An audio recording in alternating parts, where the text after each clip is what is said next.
Hey, I'm Ross. And I'm Jonathan. And this week we're going to talk about how we can ensure we're meeting the needs of the whole person. Nailed it. Yes!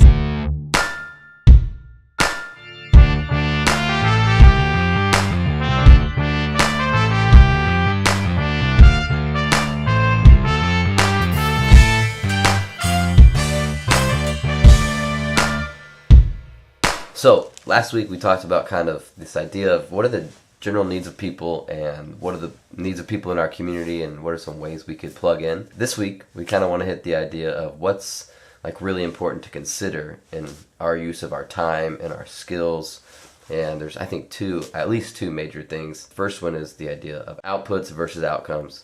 You know, outputs are what we count. You know, we had 1,000 people at church this weekend, or we had 50 people attend a financial literacy class. Yeah. It's what are you producing through the service that you're providing. The outcome is the so what. So 50 people attended this financial literacy class. The so what would be 30 of them opened a savings account and started putting away money for what they need to be able to buy a car, house, whatever. Right. And so, I mean, that's really important, I think, in terms of how we're really making sure that as a community, we are caring for the whole person.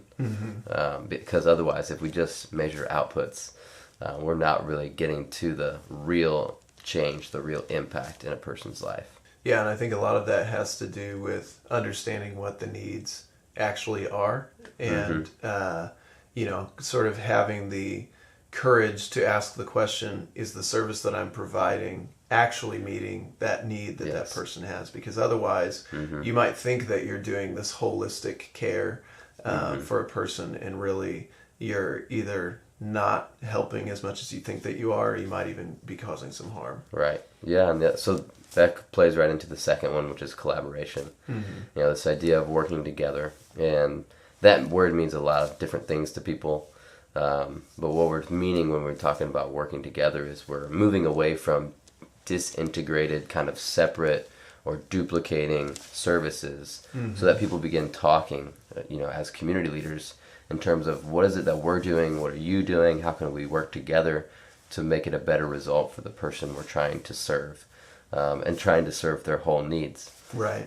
This is not necessarily a critique when I say this, but did you know there's 84 food pantries in Evansville? That's great. I mean, no one is starving in our community. You know, social sector leaders would tell you that.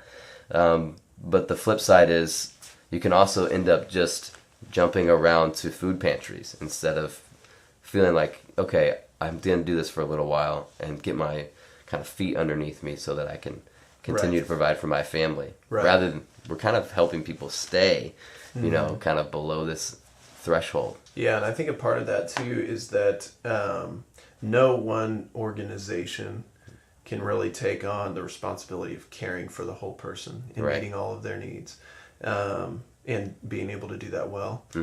So you have all these organizations that are very specialized and very good at meeting a particular need.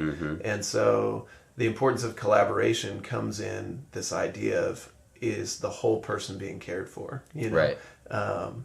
The food pantry is meeting an immediate need that's really important for a person. It's not really their job to solve the problem of does this person have a job? You know, and are they able to care for themselves, or what's preventing them from having a job? But there are other organizations that do that. So whenever all those specialized pieces come together, then you really see this picture of holistic care, which is really exciting. Yeah, and it is, and there's a lot of that going on in our community. Yeah, and it's important to know these conversations are happening more often, more frequently, with greater intensity and greater depth. And it's a pretty fun time to be in Evansville for that reason. Yeah. Hey, thanks for joining us. If you work in the social sector, or you're interested in diving a little bit deeper into this topic, we really encourage you to check out the resource that we have attached to this episode. It's a talk from Bob Lupton on his book, Charity Detox, and we think you'll find it really helpful.